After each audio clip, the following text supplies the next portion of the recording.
ശ്രീ ശങ്കുട്ടിദാസ്, നോക്കൂ, സഭ ഈ വിഷയം ചർച്ച ചെയ്യുകയാണ്.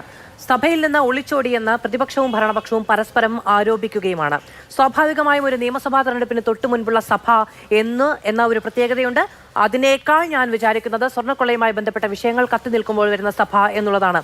ഈ കാര്യത്തിൽ അങ്ങോട്ടും ഇങ്ങോട്ടും പഴിചാരുന്നു എന്നുള്ളതുകൊണ്ട് ജനങ്ങളുടെ മുന്നിലുണ്ടായിരിക്കുന്ന ചിത്രത്തിൽ എന്തെങ്കിലും മാറ്റം വരുവാ? നോക്കൂ, ഈ വിഷയത്തിൽ സമര പരമ്പരകൾക്ക് കൂടി സംസ്ഥാനത്ത് തുടക്കമാവുകയാണ്. തീർച്ചയായിട്ടും അതെ. നോക്കൂ, ഈ വിഷയം ഇപ്പോൾ രണ്ടുപേർക്കും ഒരേപോലെ പ്രതികൂലമായിരിക്കുന്നു എന്ന തിരിച്ചറിവ് ഇവർക്ക് ഉണ്ടായതിൻ്റെ ഭാഗമായിട്ടാണ് ഇത്തരത്തിലുള്ള പ്രഹസനങ്ങളാക്കിയിട്ട് ഈ വിഷയത്തിൻ്റെ ചർച്ചയെ വഴിതിരിച്ചുവിടാൻ ഇവർ ശ്രമിക്കുന്നത്. ഈ വിഷയത്തിൽ നിയമസഭയിൽ വളരെ ഗൗരവമുള്ളൊരു ചർച്ച രണ്ടു കൂട്ടരും ആഗ്രഹിക്കുന്നില്ല. അതുമായി ബന്ധപ്പെട്ട ചോദ്യങ്ങൾ ഉയർത്താനോ ആ ചോദ്യങ്ങൾക്ക് ഉത്തരം പറയാനോ രണ്ട് പക്ഷത്തിനും താല്പര്യമില്ല എന്നുള്ളതാണ്. ഇവിടെ പ്രതിപക്ഷം ഈ വിഷയം സഭയിൽ ഉന്നയിക്കാൻ ശ്രമിക്കുന്നു എന്ന് പറയുന്നു. എന്നാൽ ഒരു അടിയന്തര പ്രമേയത്തിന് നോട്ടീസ് കൊടുക്കുന്നില്ല. ആ വിഷയമായിട്ട് ഒരു തരത്തിലുള്ള ചർച്ചയ്ക്ക് അവർ താല്പര്യമില്ല. ഭരണപക്ഷവും അത് വളരെ സൗകര്യമായിട്ട് എടുക്കുകയാണ്. പ്രതിപക്ഷവും ഈ സമയത്ത് വളരെ ഡിഫെൻസീവായിട്ട് നിൽക്കുകയാണ്. അതുകൊണ്ട് അങ്ങോട്ടും ഇങ്ങോട്ടും പാരഡി പാട്ടുകൾ പാടിയിട്ട് പരസ്പരം പഴി ചാരിക്കൊണ്ട് ജനങ്ങൾക്ക് മുമ്പിൽ ഒരു പ്രഹസനം മാത്രം അവതരിപ്പിച്ചാൽ മതി എന്ന സൗകര്യത്തിലാണ് ഇവരെല്ലാവരും അഭിരമിച്ചുകൊണ്ടിരിക്കുന്നത് എന്നുള്ളതാണ്.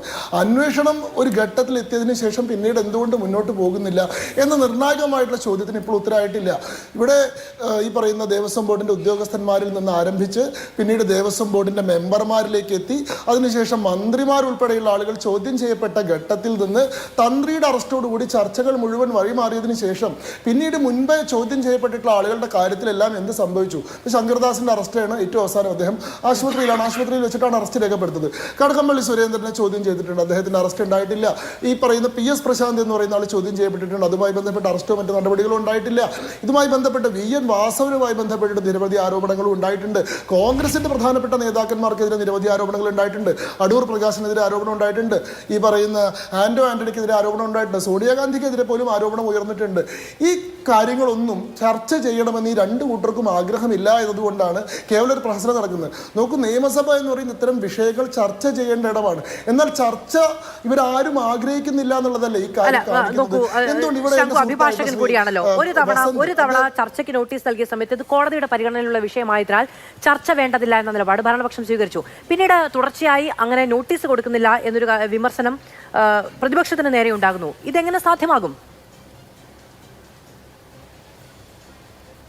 അല്ല, നോക്കൂ, ഇവിടുത്തെ പ്രശ്നം എന്താണെന്ന് വെച്ചാൽ ആദ്യം നോട്ടീസ് കൊടുത്തിട്ടുള്ള സമയം ഏതായിരുന്നു? ആ സമയത്ത് ഇതിൽ CPM-നെതിരെ മാത്രം ആരോപണങ്ങൾ ഉയർന്നു നിന്നിരുന്ന CPM-ന്റെ പൊളിറ്റിക്കൽ അപ്പോയിന്റീസ് മാത്രം അറസ്റ്റ് ചെയ്യപ്പെട്ടിരുന്ന സാഹചര്യത്തിലാണ്. എന്നാൽ ഇതിന്റെ കഴിഞ്ഞ മാസത്തിൽ ഈ അന്വേഷണത്തിന് ഒരു പൊളിറ്റിക്കൽ ടേൺ ഉണ്ടായിട്ടുണ്ട്.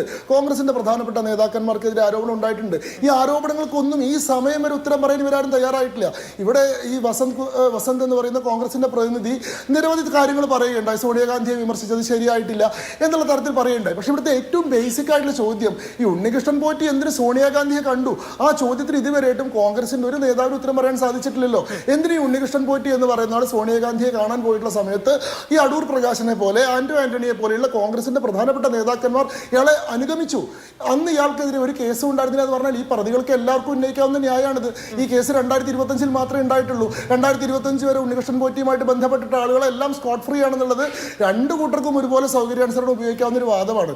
ഇവിടുത്തെ പ്രശ്നം എന്താണെന്ന് വെച്ചാൽ, അദ്ദേഹത്തെ ഞാൻ ഓർമ്മിപ്പിക്കാം, ഹിമന്ത് ബിശ്വാസ് ശർമ്മ എന്ന് പറയുന്ന അസാമിന്റെ മുഖ്യമന്ത്രി ഉണ്ട്, BJP-യുടെ നേതാവാണ് ഇപ്പോൾ. അദ്ദേഹം കോൺഗ്രസ് പാർട്ടിയിൽ നിന്ന് പുറത്തു പോകാനുള്ള കാരണം ആഴ്ചകളോളം ഡൽഹിയിൽ പോയി കാത്തു നിന്നിട്ട് സോണിയാഗാന്ധിയുടെയും രാഹുൽ ഗാന്ധിയുടെയും അപ്പോയിന്റ്മെന്റ് കിട്ടിയിട്ടില്ല എന്നുള്ളതാണ്.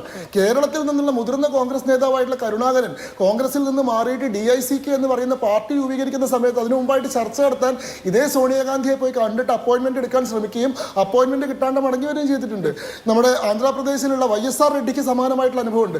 അതായത് കോൺഗ്രസിന്റെ ഏറ്റവും ടോളസ്റ്റ് ആയിട്ടുള്ള ലീഡേഴ്സിന് പോലും കിട്ടാതിരുന്നിരുന്നൊരു അപ്പോയിന്റ്മെന്റ് ഈ പറയുന്ന ശബരിമലയിൽ തന്ത്രി അല്ലാത്ത, അവിടുത്തെ മേൽശാന്തി അല്ലാത്ത, അവിടുത്തെ കീഴ്ശാന്തി അല്ലാത്ത, അവിടുത്തെ കീഴ്ശാന്തിയുടെ അസിസ്റ്റന്റുമാരിൽ ഒരാൾ മാത്രമായിട്ടുള്ള ഈ ഉണ്ണികൃഷ്ണൻ പോറ്റി എന്ന് പറയുന്ന ഒരാൾക്ക് എങ്ങനെ കിട്ടി?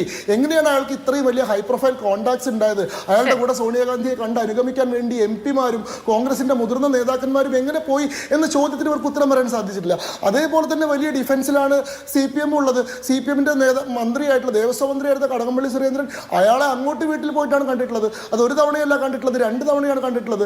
അപ്പോൾ ഈ കാര്യങ്ങൾക്കൊന്നും ഇവർക്ക് ഉത്തരം പറയാൻ സാധിക്കാതെ വന്നു. അപ്പോൾ 2 കൂട്ടരും ഡിഫൻസീവായി നിൽക്കുന്ന സാഹചര്യത്തിൽ ഇനി ചർച്ച വേണ്ട, ഇനി ബഹളം മതി എന്നൊരു സമീപനം ഇവർ സ്വീകരിച്ചതിൻ്റെയാണ് അങ്ങോട്ടും ഇങ്ങോട്ടും ആരോപണങ്ങൾ ഉന്നയിച്ചുകൊണ്ട് പരസ്പരം പാരഡി പാട്ടുകളൊക്കെ പാടിക്കൊണ്ട് ഈ ചർച്ചയെ വഴിതിരിച്ചു വിടാമെന്ന് പറയുന്ന ഹീനമായിട്ടുള്ള അഡ്ജസ്റ്റ്മെന്റ് രാഷ്ട്രീയമാണ് നമ്മളിന്ന് നിയമസഭയിൽ കണ്ടത്. അതിനപ്പുറത്തേക്ക് ഇതിന് യാതൊരു പ്രസക്തി ഉണ്ടെന്ന് ഞാൻ കരുതുന്നില്ല.